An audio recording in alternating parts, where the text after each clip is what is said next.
Former Navy sailor Robert Hendricks celebrating a big birthday. The World War II veteran just turned 100 years old.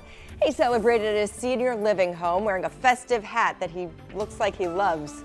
He says he spent nearly 75 years happily married to his wife. He has 4 kids, 8 grandkids, and 10 great-grandkids. However, when it came to the secret of longevity, he kept that secret to himself. But I feel like every time we do these stories, the secret is always sweet potatoes. Or just doing what you want, living the life that you want to live. Drink what you want, do what you want. That's what I keep on hearing. There was a woman in Jacksonville who lived to be, I think she was 114, 115, and she ate sweet potatoes every single day. That's right.